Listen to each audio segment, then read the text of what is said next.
사도신경으로 예배 드리겠습니다. 전능하사 천지를 만드신 하나님 아버지를 내가 믿사오며 그 외아들 우리 주 예수 그리스도를 믿사오니 이는 성령으로 잉태하사 동정녀 마리아에게 나시고 본디오 빌라도에게 고난을 받으사 십자가에 못 박혀 죽으시고 장사한 지 사흘 만에 죽은 자 가운데서 다시 살아나시며 하늘에 오르사 전능하신 하나님 우편에 앉아 계시다가 저리로서 산 자와 죽은 자를 심판하러 오시리라. 성령을 믿사오며 거룩한 교회와 성도가 서로 교통하는 것과 죄를 사하여 주시는 것과 몸이 다시 사는 것과 영원히 사는 것을 믿사옵나이다. 아멘. 아멘.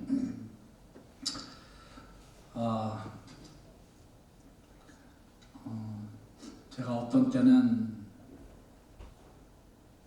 주기도문을 했다가 또 어떤 때는 사도신경을 했다가 어떤 때는 찬양을 먼저 하고 또 나중에도 하고 제가 이렇게 하는 데는 물론 아직까지 우리 HD은혜교회 그 예배 스타일에 좀 이제 익숙하지 못해서 그런 경우도 있지만 그러나 사실은 예배라는 건 말이죠. 어떤 틀에 딱 박아놓으면 안 돼요.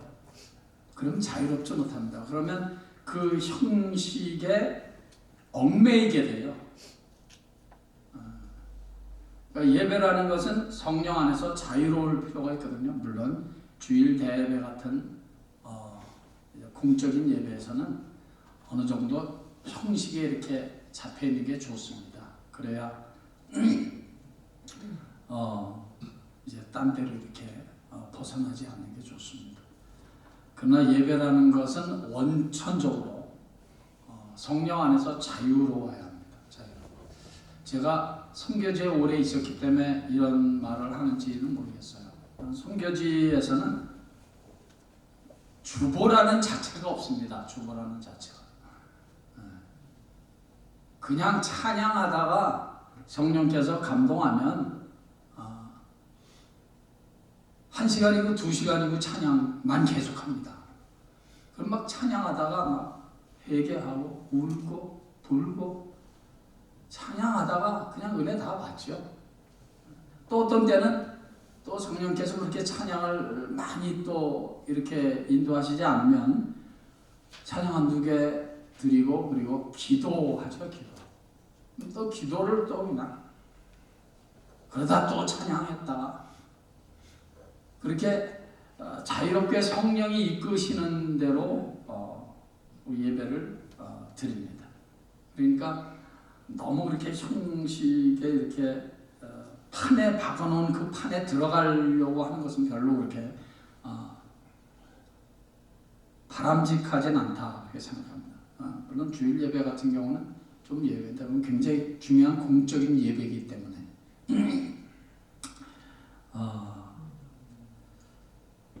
여러분들은 그 주기도문과 사도신경에 대해서 어떻게 생각하십니까? 물론 사도신경에서 성경에 있지는 않습니다. 사도신경이라는 것이. 그러나 사도신경 고백을 그 가운데서 하나라도 부인하게 되면 이단일 가능성이 굉장히 높습니다. 그런 의미에서 사도신경 고백은 매우 중요합니다. 보십시오. 전능하사 천지를 만드신 하나님 아버지를 내가 믿사오며 천지를 만드신 하나님 아버지를 믿지 않는다면 그건 이단이죠. 저리로서 산 자와 죽은 자를 심판하러 오시리라. 예수님의 재림을 믿지 않는다면 이단이죠. 성령을 믿사오며 성령을 믿지 않으면 예를 들어서 여호와의 증인 같은 성령을 믿지 않잖아요. 말할 것도 없이 그건 이단도 아니고 그건 완전히 딴 종교죠. 여호와의 증인 같은 거는 이단이라고 그러면 안 돼요. 사실 그건 완전히 딴 종교예요. 딴 종교. 어쩌든 간에. 그래서 사도신경 고백은 매우 중요합니다. 그래서 사실 여러분 사도신경 고백하면서 힘이 좀 나지 않습니까? 천지를 만드신 하나님을 내가 믿사오며 성령을 믿사오며. 옛날 사도신경에는 거룩한 공회라고 되어 있거든요. 공회. 공회라는 말 우리 교회에서 씁니까? 안 씁니까? 공회라는 말은 잘 안 써요. 근데 그것이 공회라고, 공적인 회의다 뭐 이런 의미에서 공회라고 이제 번역을 했거든요. 그건 그렇게 맞는 번역은 아닙니다. 그래서 저는 공회라는 그 단어를 정확히 번역을 한다면, 라틴 말을 정확히 번역하면 공교회입니다. 공적인 교회. 그러니까 영어로는 Universal Church를 말하는 것입니다. 공적인 교회. 근데 공교회 그러면 또 초신자들이나 이 정한 사람들은 좀 공교회가 뭐 그것도 따로 있나 뭐 이런 오해도 있을 수 있어서 그냥 교회라고 하면 우리는 그것을 공교회로 알아듣습니다. 교회를 믿는다는 것입니다. 이것은 이제 나중에 성경 공부할 기회를 하나님께서 허락하시면 교회에 대한 의미를 좀 더 자세히 말씀드리려고 합니다. 어쨌든간에 그래서 사도신경을 고백하실 때 좀 힘있게 고백하면 좋습니다. 천지를 전능하신 하나님 아버지를 내가 믿사오며 그 외아들 우리 주 예수 그리스도를 믿사오니. 그 고백이 굉장히 멋있지 않습니까? 어떤 분들은 사도신경 고백을 성경에 없기 때문에 이거 절대로 하면 안 된다 그런 사람들도 있어요. 정신 나간 사람들이죠. 우리가 무슨 딴 성경에 없는 고백을 한다면 그 말은 맞습니다. 그러나 성경에 있는 고백을 하기 때문에 우리는 그 사도신경을 고백할 때 좀 힘을 좀 줄 필요가 있습니다. 저리로서 산 자와 죽은 자를 심판하러 오시리라. 이게 얼마나 끝내주는 성경 고백입니까? 우리의 신앙을 다 그렇게 힘있게 예수님의 재림을 고백하는 것인데, 그렇습니다. 그래서 그 사도신경 고백이 좀 더 힘있었으면 좋겠다 하는 말씀 여러분들에게 늘 드리고 싶었습니다. 자, 시편 2편 보겠습니다. 시편 2편 1절서부터 4절까지만 읽겠습니다. 시편 2편 1절에서 4절. 시편 2편 1절에서 4절. 시작. 어찌하여 이방 나라들이 분노하며 민족들이 헛된 일을 꾸미는가. 세상의 군왕들이 나서며 관원들이 서로 꾀하여 여호와와 그의 기름 부음 받은 자를 대적하며 우리가 그들의 맨 것을 끊고 그의 결박을 벗어버리자 하는도다. 하늘에 계신 이가 웃으시며 주께서 그들을 비웃으시리로다. 아멘. 시편 2편을 통해서 먼저 우리는 불신자들 혹은 불신의 특징을 살펴보고 있습니다. 불신의 특징은 제일 처음에 분노한다. 저들은 분노한다. 둘째, 저들은 헛된 일을 꾸민다. 어저께까지 그렇게 살펴봤습니다. 오늘 마지막으로 세 번째 불신의 특징이 무엇인가? 3절입니다. 3절 한번 다시 보십시오. 우리가 그들의 맨 것을 끊고 그들의 결박을 벗어버리자 하는도다. 맨 것을 끊고 결박을 벗어버리자 하는도다. 그것이 불신자들의 특징입니다. 근데 꼭 불신자라고 해서 예수와 전혀 상관없는 자만을 의미하지는 않습니다. 사실은 교회 안에도 불신자들이 있습니다. 교회라는 건물 안에는 들어와 있지만 예수 안에 들어와 있지 못한 불신자들이 있지요. 얼마나 되는지는 저는 잘 모르겠어요. 몇 %나 되는지 모르겠지만 그런 말은 함부로 할 수 없지만 있다는 것은 확실합니다. 교회 건물에는 들어와 있지만 예수 안에 들어와 있지 못한 불신자들. 그런 불신자들의 특징, 불신의 특징. 우리의 맨 것을 끊고 결박을 벗어버리자 하는도다. 이게 참 기가 막힌 말입니다. 너무나 진리지요. 예수 믿기를 꺼려하는, 주저하는, 아주 전혀 교회 나오지 않는 사람들, 말 것도 없이 교회 안에 들어와 있지만 이렇게 생각하는 사람들이 많습니다. 맨 것을 끊고 결박을 벗어버리자. 그러니까 그들은 하나님과 나와의 관계를 위해서 하나님께서 우리에게 주신 이 말씀이라는 이 축복, 이것을 결박이라고 생각합니다. 또 이 말씀이라는 끈에 얽매여 있다고 생각합니다. 그러니까 곧 신앙생활이라는 것은 우리의 자유를, 내 자유를 억압한다. 내 자유를 이렇게 불편하게 만든다. 그렇게 생각하는 거죠. 그러니까 교회 나가면 뭐 새벽 기도해라, 뭐 해라, 저거 해라, 뭐 하자, 이런 것들이 이거 다 결박이라고 생각하는 거예요. 그냥 나 혼자 그냥 편하게 그냥 좀 살았으면 좋겠는데 교회를 안 나갈 수는 없고 뭐 대대로 내려왔으니까 뭐 혹은 교회 안 나가면 무슨 뭐 큰 일이라도 날 것 같은 그런 죄의식은 있으니까 그냥 나가긴 나가지만 뭐 하는 게 많으니까 싫다 이거예요. 그러니까 예배만 그저 드리고 끝나면 그냥 바람같이 사라지는 그런 교인들이 있는 거죠. 왜? 다 결박이라고 생각하는 거예요. 매여 있다고, 목이 매여 있듯이 매여 있다고 이 개죽처럼 그렇게 생각하는 거죠. 그러니 그 신앙생활이 얼마나 피곤합니까? 아니 먹고 사는 이 땅에 이 인생을 살아가는 일도 너무너무 힘든 일이 많은데 교회 생활, 신앙생활까지 하면서 또 결박 하나에 또 얽매여 있으면 이게 얼마나 피곤하겠습니까? 참 신앙생활을 불쌍하게 하는 거죠. 불쌍하게.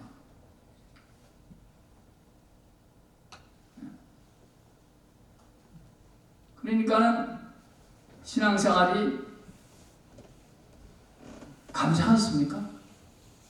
신앙생활을 인조해하게 됩니까? 못하지요. 신앙생활이 행복하지 못해요. 내 행복을 빼앗아가는 것이라고 생각하는데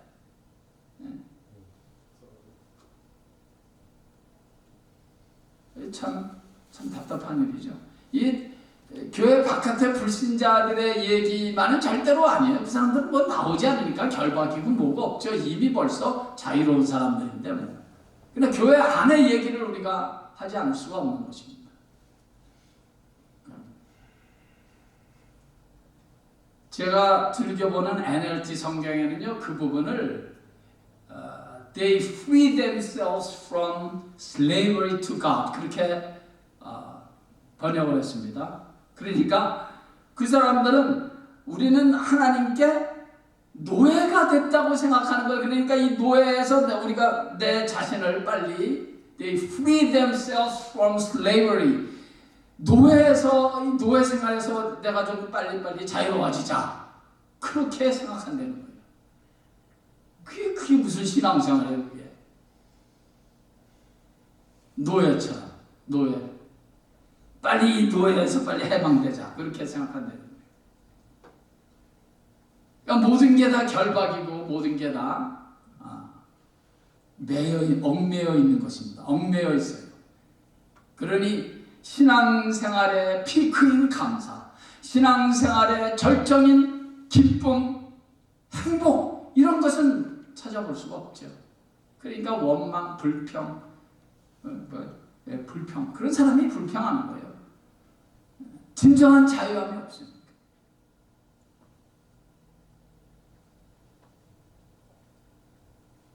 저와 여러분들의 신앙생활은 어떻습니까?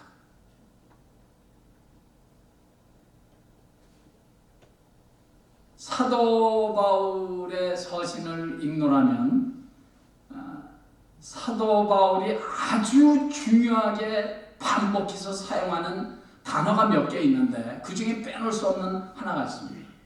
그것이 안에서, 영어로 in, 헬라말로 en, 안에서, 예수 안에서, 복음 안에서, 진리 안에서 말씀 안에서, 성령 안에서, 교회 안에서란 단어를 굉장히 많이 반복하면서 사용합니다. 안에 있어야 된다는 거예요. 신앙생활이 뭐냐? 복음 안에 있어야 된다는 거예요. 말씀 안에 있어야 된다는 거예요. 예수 안에 있어야 된다는 거예요. 진리의 말씀 안에 있어야 된다는 거예요. 성령 안에서 살아야 된다는 거예요. 지 멋대로 막 살지 말고.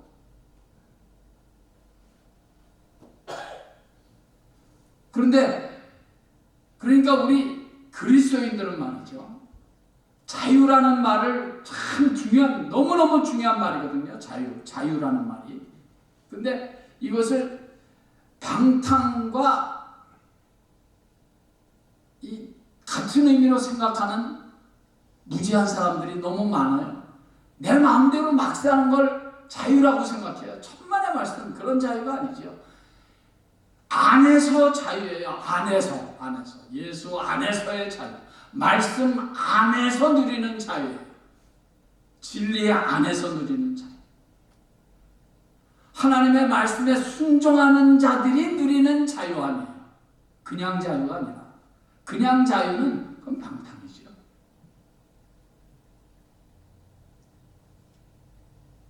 여러분 한번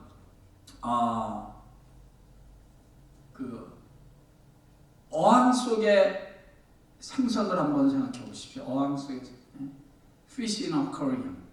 어항 속의 생선 어떻습니까? They enjoy freedom in the aquarium. 무슨 말인지 아시겠습니까? 만약에 어항 속의 금붕어가 나는 이 아쿠아리움이, 이 어항이 싫어 하고 툭 튀어져서 밖에 나간다면 그 즉시건 사망이죠. 그러니까 어항 속의 물고기는 어항 속에서 어떻게 자유롭게 다니죠. 지가 원하는 대로 그냥 자유롭게 다녀요. 그렇지만 그 자유는 어디 안에서의 자유입니까? 어쿠아리움. 어항 안에서의 자유입니다. 우리 그리스도인들의 자유가 그런 것입니다. 우리 그리스도인들의 자유가 예수 그리스도 안에서 누리는 자유입니다. 말씀이라는 이 어항 속에서 누리는 자유입니다.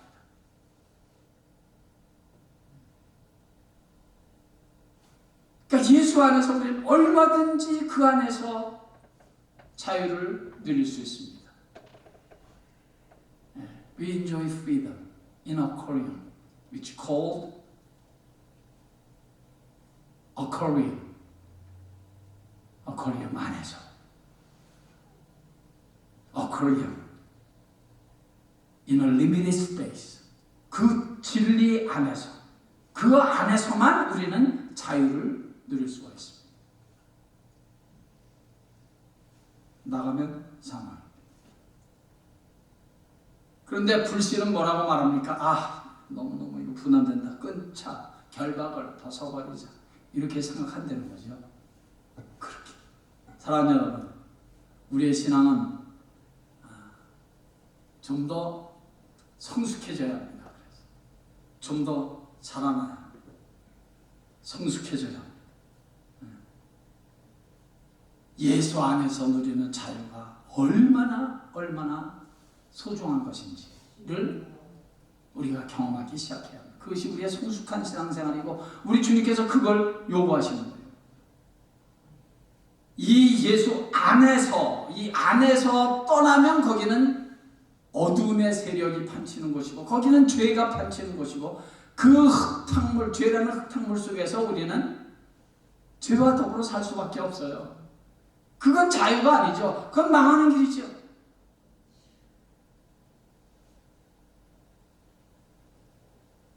예수 안에서, 말씀 안에서, 성령 안에서, 진리 안에서, 주님의 몸된 교회 안에서의 자유. 그런 자유. 불신은 맨 것을 끊고 결박을 벗어버리자 하지만 우리는 그 반대죠. 우리는 오히려 그 예수를 더 붙잡고 싶은 거예요. 예수 안에서는 떠나서는 절대로 우리 살 수 없어요. 말씀을 떠나서는 결코 우리는 만족을 누릴 수도 없고 살 수 없는 사람들. 그것이 우리 그리스도인들이에요. 예수 그리스도 안에서. 그런 믿음 생활로 남은 평생 성숙한 그리스도인의 삶을 살아가시기를 예수의 이름으로 간절히 축원합니다. 아버지 하나님, 오늘도 저희들에게 은혜를 베푸사